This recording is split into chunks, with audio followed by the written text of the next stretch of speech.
Bonjour ou bonsoir à toutes et tous. Alors, ceci est un épisode spécial, déjà parce qu'il n'y a pas de générique, parce que je n'aime plus l'ancien, donc temporairement, on n'aura pas de générique, le temps d'en avoir un nouveau. Waouh!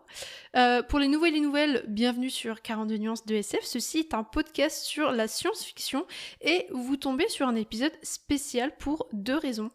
Déjà pour la première fois, je vais faire une critique entre gros guillemets parce que je suis pas critique professionnelle et surtout parce que je vais rager et être de mauvaise foi, donc là la gueule de la critique, et aussi parce que je vais parler d'Alien pour la toute première fois sur ce podcast.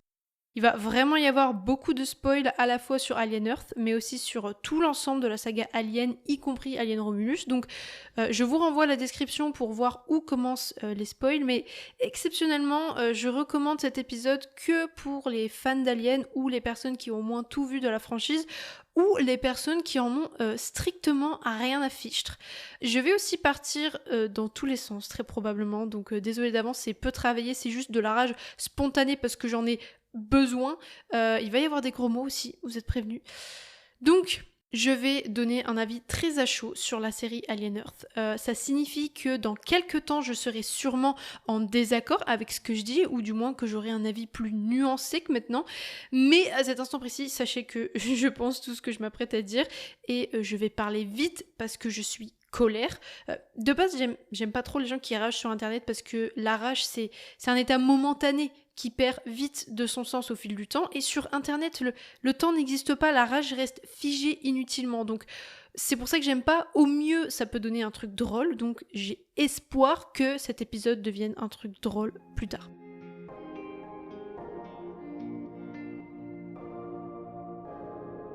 Je sais même pas par quoi commencer. Alien. J'ai jamais trop voulu parler de la saga Alien sur ce podcast, alors que le premier film réalisé par Ridley Scott est mon film préféré. Mon top 1 depuis des années, l'œuvre de ma vie, mais justement ce que me fait vivre Alien, du moment où je l'ai découvert jusqu'à aujourd'hui, est tellement au-delà des mots, tellement intime que je serais incapable d'en parler tout en étant satisfaite. J'adore écouter ou lire des gens qui ont travaillé sur Alien, ils en parlent trop bien, j'apprends toujours des trucs, c'est fou, mais moi, en parler, je sais pas, je peux essayer, mais je vais répéter ce que plein de gens ont déjà dit plein de fois et en moins bien. Qu'est-ce que je peux dire? Que c'est un film absolument légendaire, que c'est une œuvre qui a tout compris à l'horreur spéculative, qui sait parfaitement bien instaurer du suspense et de la tension, qui sait comment jouer avec tous les sens de ses spectateurs et de ses spectatrices. Alien, c'est aussi un des premiers films à avoir une héroïne bien écrite et qui sort un peu des stéréotypes de genre. Quand j'étais ado et que j'ai vu Ellen Ripley, un personnage féminin incroyable avec qui j'ai enfin pu m'identifier dans ce monde masculin qui est la science-fiction, bah j'étais trop heureuse en fait. Bon, après, il y a eu Aliens de James Cameron, mais revenons à Alien 1. Même si on sait pas grand-chose des personnages aussi dans Alien 1, ils sont très bien écrits et très bien joués. L'histoire aussi derrière l'écriture du scénario par Dan O'Bannon et Ronald Shusett est fascinante quand on sait à quel point c'était inespéré, que vraiment ça s'est joué plusieurs fois à pas grand chose pour que le film ne voit jamais le jour, mais qu'au fur et à mesure ça a été enrichi par plein de rencontres fortuites et pas des moindres. Je vous recommande énormément les vidéos de Guillaume Cassar sur YouTube si vous voulez en savoir plus sur les coulisses. La musique de Jerry Goldsmith est mémorable et reconnaissable entre mille. C'est aussi le premier film d'une saga dont la suite est cool, et c'est fichtrement rare, pardonnez-moi. J'adore Alien 2, 3 et 4, et vous pouvez penser ce que vous voulez, je les prends avec toutes leurs qualités et tous leurs défauts, et je les garde dans mon cœur. J'ai pas d'avis tranché sur Covenant et Prometheus, il y a des jours où ils me divertissent, d'autres où je les déteste. Alien, c'est aussi un film dont l'une des adaptations vidéoludiques est génialissime, s'il vous plaît. Alien Isolation, c'est un des meilleurs jeux vidéo auxquels j'ai joué de ma vie. Enfin, l'artiste Giger, derrière le design du xénomorphe, mais pas que, est tellement insaisissable que c'est tout ce qui a construit son mythe. Aussi, juste rien que le mot xénomorphe, c'est ultra satisfaisant à prononcer. Le xénomorphe, c'est une créature iconique, devenu inimitable grâce à la performance de Bolaji Badejo qui était encore étudiant au moment où il portait le costume. Et bordel, aucune foutue CGI, aucun artifice ne sera à ta hauteur, Bolaji Badejo. Merci. Je peux pas citer toutes les personnes qui ont participé au culticisme de ce film, toutes les voix, tous les efforts saccadés avant, pendant et après la création de ce film pour qu'à la fin on y reste nous, le souffle coupé, tellement c'est immersif et beau. C'est un film que je revois tous les ans et je suis toujours aussi saisie par son génie. J'aimerais ne jamais avoir vu Alien. J'aimerais le redécouvrir comme si c'était la toute première fois. Rien n'égale Alien. Alien est unique. Mais dans ma bouche, ça paraît si fade et vain alors qu'à l'intérieur, ça me transporte. En général, on a toutes et tous une ou des œuvres chouchou comme ça, qui nous ont construits et qui nous transportent de manière indescriptible.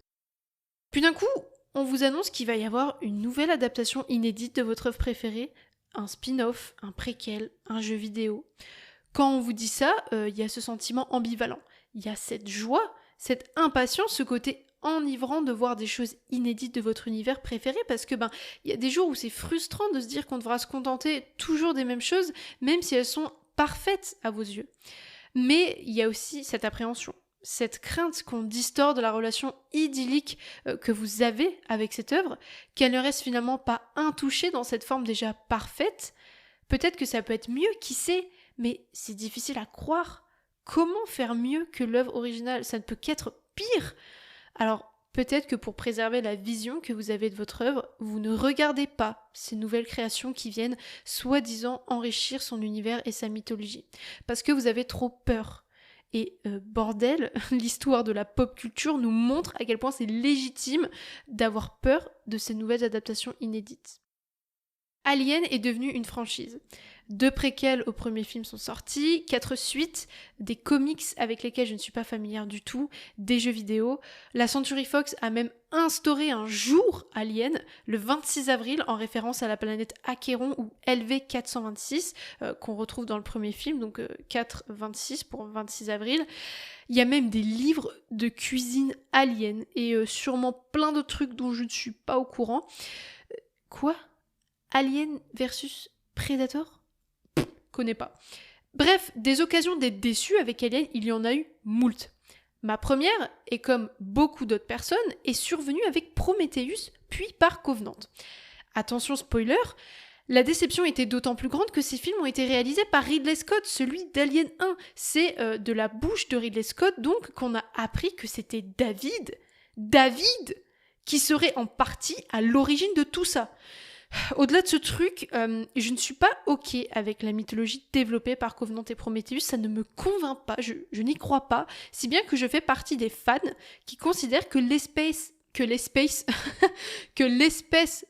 Space Jockey et celle des ingénieurs sont 2 espèces extraterrestres différentes. Le Space Jockey dans Alien 1, pour moi, n'est pas un ingénieur. D'ailleurs, c'est pas pour rien qu'Alien Earth rejette dans sa mythologie les films de Covenant et de Prometheus. C'était un signe d'espoir pour moi, un doux signe d'espoir qui a momentanément apaisé l'appréhension que j'avais. Avant, parlons vite fait d'Alien Romulus. Je pensais pas parler d'Alien Romulus, mais c'est l'occasion. Vous inquiétez pas, ça va pas être long parce que dans tous les cas, il n'y a pas grand chose à dire. J'ai beaucoup attendu ce film, vous vous en doutez, et croyez-le ou non, je ne me souviens que de 2 scènes. La première apparition de l'alien, évidemment, et la scène absolument lunaire de l'acide en apesanteur. Qui a validé ça ? J'ai cru à 0 seconde de cette scène, d'accord ? Ça m'a totalement détachée. Malgré cette aberration, je tiens à souligner que j'ai tout de même apprécié dans le film le respect de la métaphore de l'agression sexuelle et de la grossesse non désirée liée au xénomorphe et à son cycle de reproduction, tout simplement car c'était un élément très spécifique à l'œuvre de Giger et recherché par le scénariste du film original, Dan O'Bannon.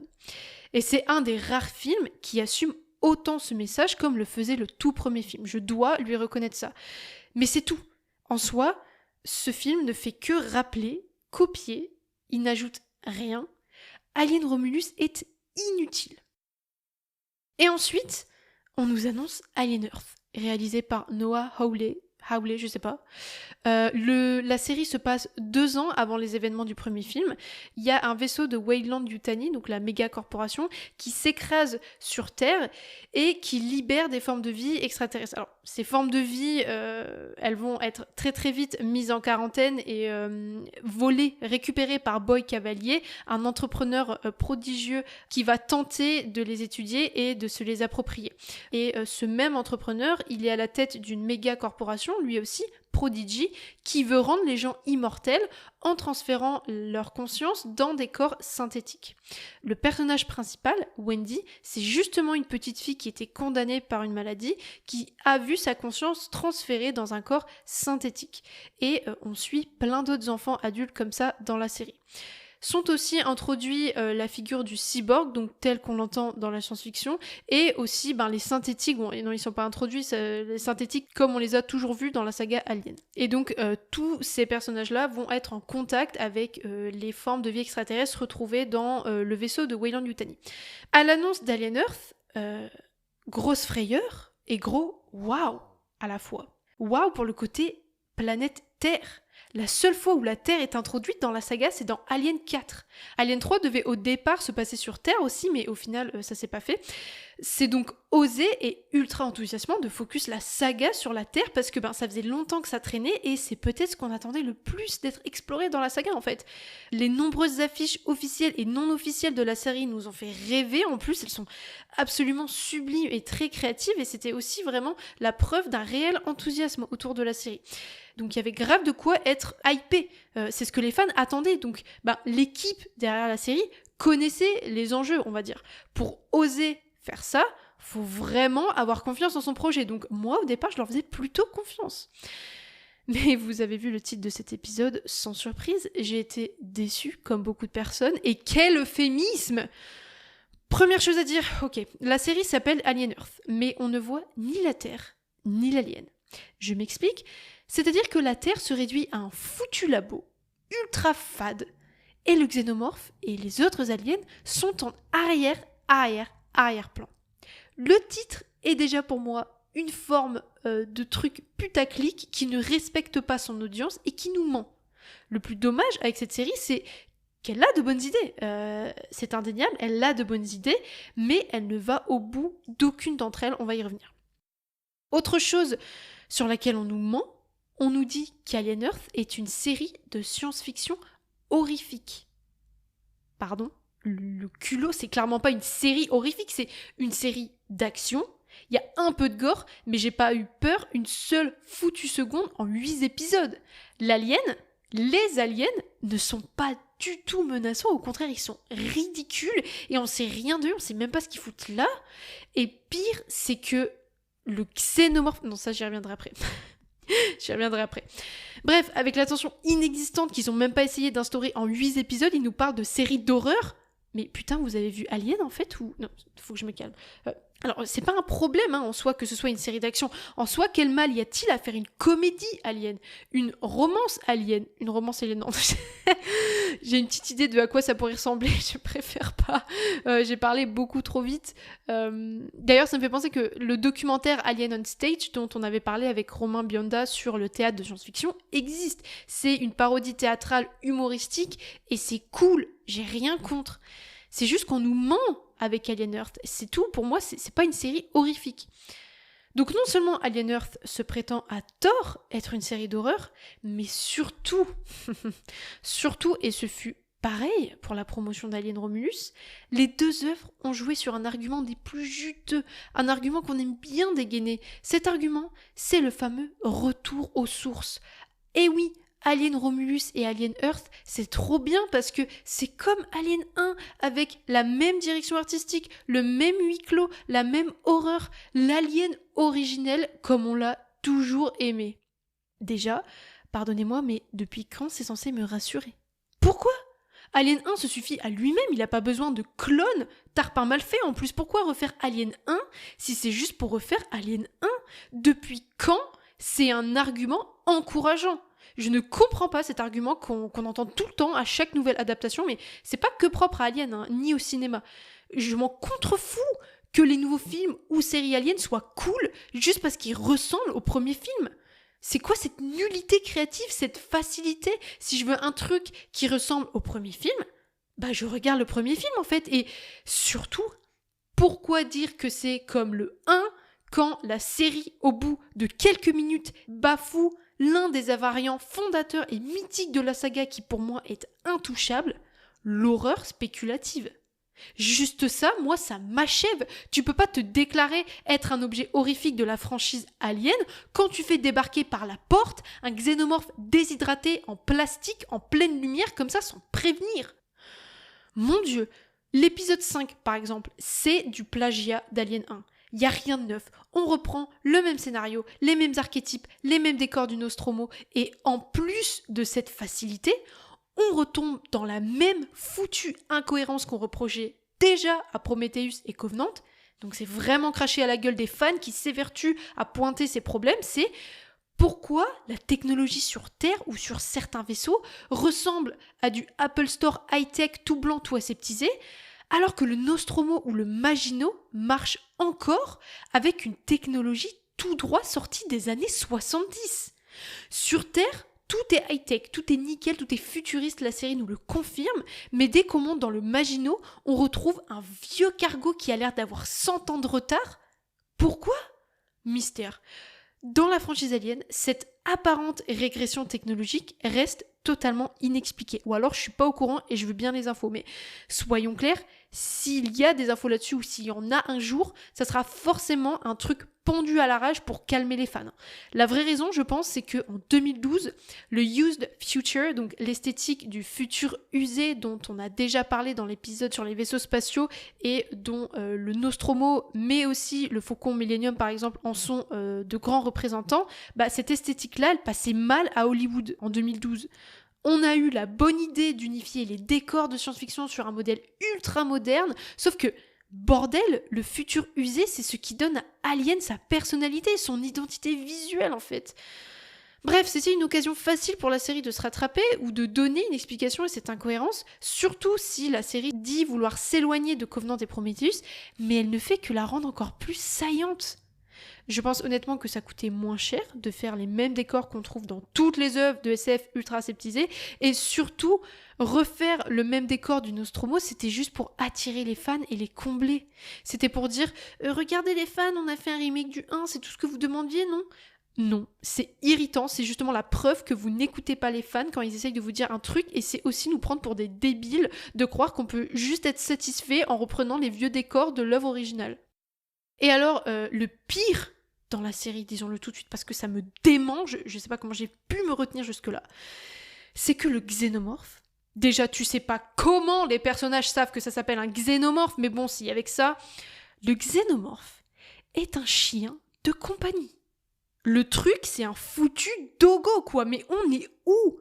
J'ai vraiment besoin de développer, là. En gros, le personnage principal, Wendy, comprend le langage des xénomorphes. On ne sait pas d'où ça sort, et c'est pour moi le truc le plus cringe de la série.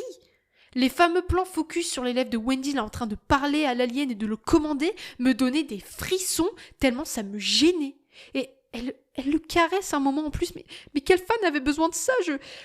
Je crois que c'est ma plus grosse déception. Je pensais pas que des personnes oseraient nous proposer ça dans la saga Alien. Ça me fait penser que dans Alien 3, on avait déguisé un chien en xénomorphe pour des effets spéciaux. Bon, finalement, ils n'ont pas gardé cet effet, mais bon. Et aussi, le xénomorphe à 4 pattes, introduit toujours dans Alien 3, s'appelle aussi le Dog Alien, mais parce qu'il est né d'un chien dans la version du film sortie en salle, pas parce qu'il est domestiqué, bordel. C'est le seul chien xénomorphe que j'accepte, d'accord ? Mais le xénomorphe de compagnie dans Alien Earth, par contre, non mais j'ai besoin de discuter avec les gens qui ont validé ça. Vraiment, genre, c'est une nécessité. Et après, vous dites que c'est une série horrifique, mais vous vous foutez de la gueule de qui ? Donc, non seulement c'est ridicule et hideux, mais en plus, on sait même pas pourquoi on doit le subir. On sait pas pourquoi Wendy, elle peut commander le xénomorphe. On n'a pas une seule piste en 8 épisodes. Et on est censé gober ça comme ça, là, sans réponse. Mais c'est trop dur. J'ai même pas envie de savoir pourquoi, tellement ça me dégoûte.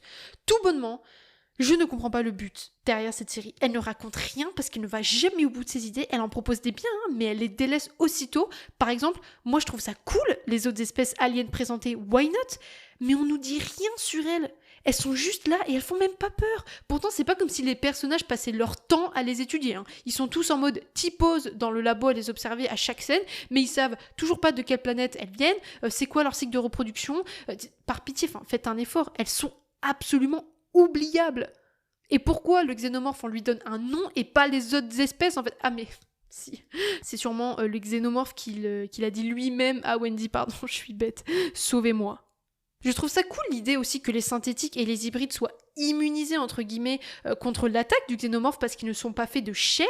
Ça aurait pu créer de l'enjeu, des interactions ultra stylées entre synthé et xénomorphe, entre hybride et xénomorphe, je sais pas, mais non. C'est acquis dès l'épisode 1 que l'alien ne peut rien faire contre les hybrides et les synthés. On se fait chier parce qu'on sait qu'il leur arrivera jamais rien, ça crée même pas de l'enjeu. Et en plus, ils ont eu la bonne idée de créer une alliance entre les hybrides et le xénomorphe, comme si on avait besoin de ça, comme si on avait besoin de cette alliance, ça tombe comme un cheveu sur la soupe, s'il vous plaît. Je sais pas, genre tous les enfants hybrides sont ok avec le fait de s'allier avec cet extraterrestre venu d'on ne sait où.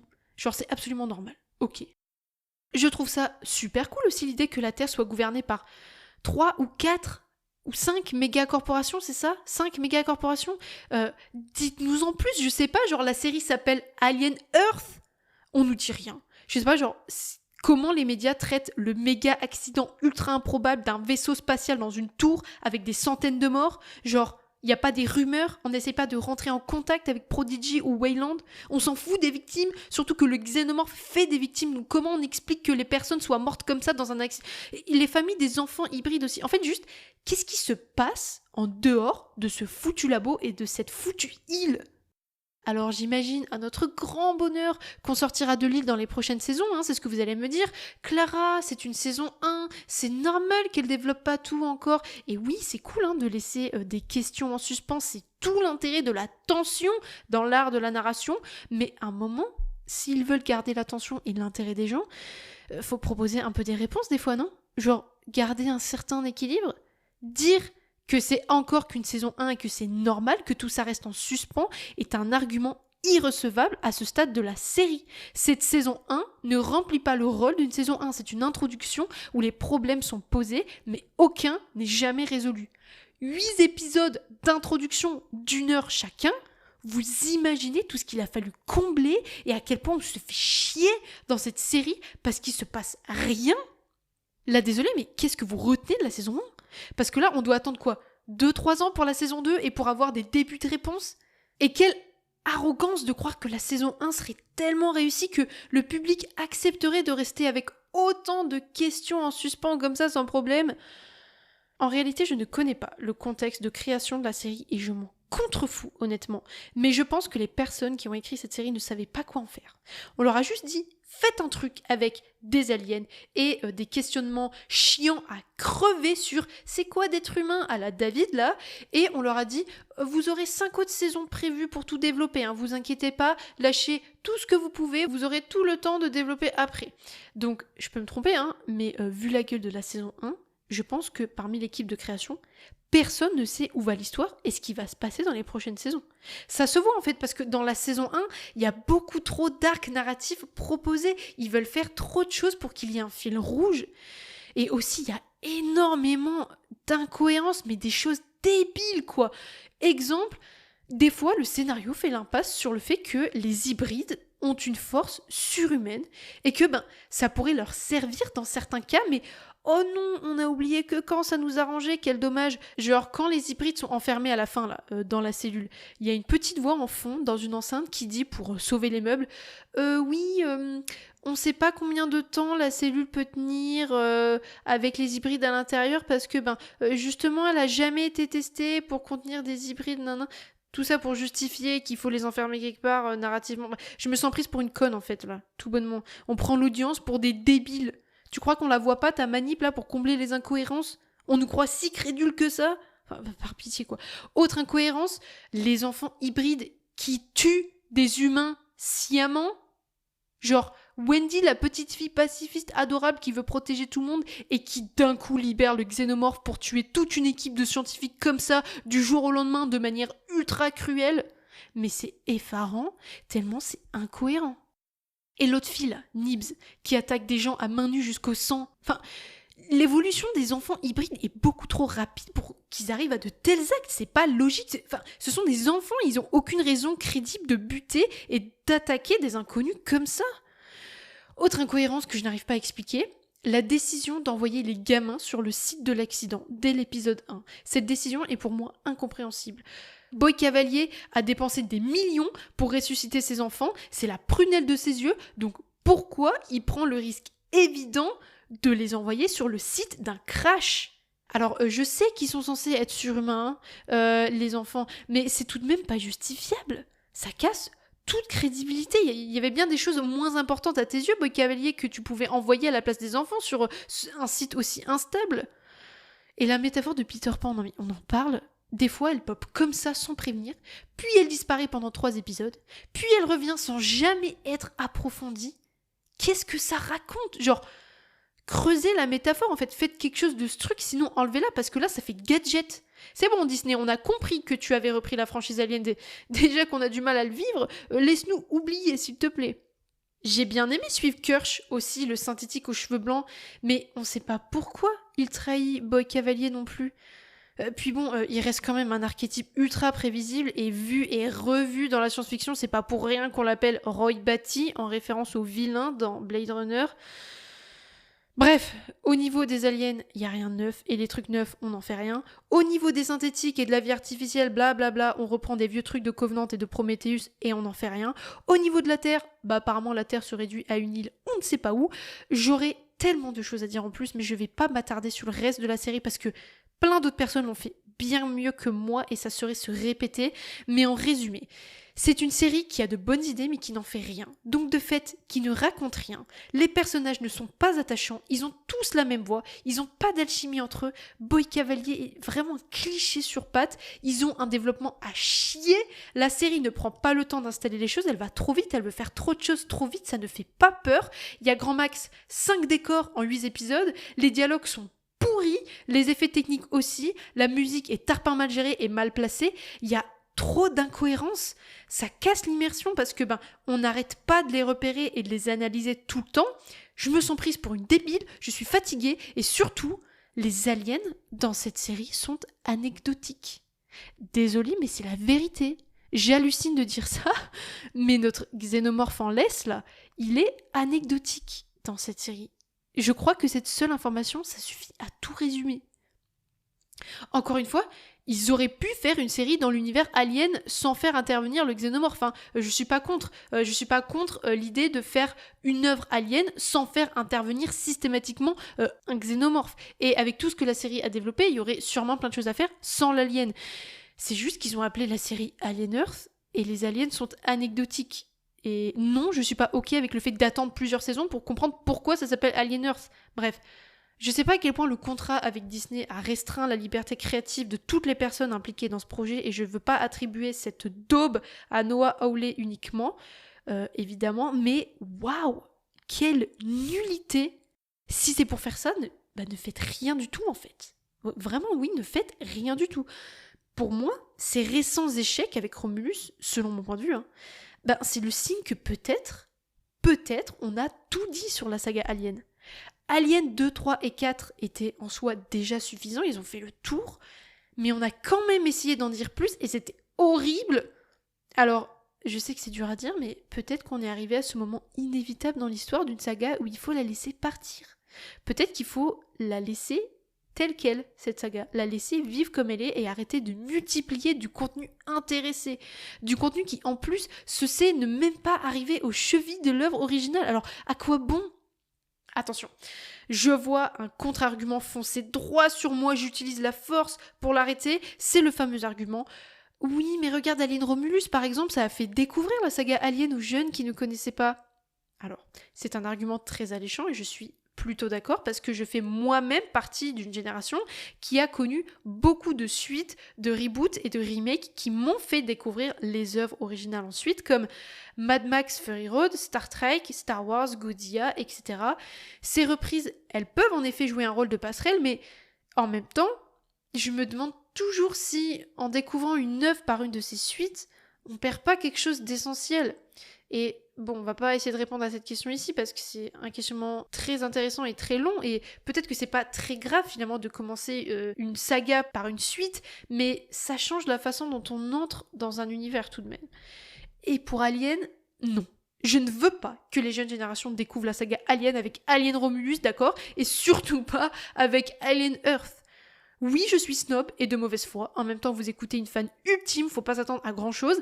Mais je veux que les jeunes découvrent Alien avec Alien et c'est notre responsabilité à toutes et tous. Moi, je veux que leur première expérience avec Alien, ce soit avec Ripley, avec l'atmosphère de LV-426, le mystère du Space Jockey, le Nostromo, la musique, le son. Je veux qu'ils voient d'abord Bolaji Badejo, tout de Alien 1 avant de voir la suite. Alors oui, si votre enfant vous dit « je veux voir Alien Romulus », super, mais dites-lui d'abord, avant, on regarde le premier Alien. Là, dans ce cas, ok, je vous soutiens. Bon, Alien n'est pas pour les enfants, mais on s'en fout. Bref, je sais ce que je dis là, ça s'appelle avoir des principes, et en général, avoir des principes, c'est giga nul, et je m'énerve pour rien, il y a des choses plus importantes qui méritent ma colère, et vous inquiétez pas, je m'en charge, mais cette fois, je devais faire une exception pour Alien, parce que je tiens à Alien, c'est une œuvre qui m'a construite, et je ne pouvais pas garder le silence. Pour ce qui est mon cas, je préfère commencer un deuil paisible de la saga et je sais que c'est mal barré, mais je préfère me dire que peut-être il faut s'arrêter là que de continuer à avoir des firmes, se faire du fric et desservir la saga à ce point et qui font vomir. Voilà, je sais que je suis dans le déni, c'est tout ce que je voulais vous dire parce que je pense que c'est loin d'être terminé. Encore une fois, peut-être que mon avis changera, je l'espère. Hein. J'envie sincèrement les personnes qui ont aimé Alien Earth. Malgré tout, j'espère que la saison 2 sera annulée. Et si je la regarde, ce sera uniquement pour faire du hate watch.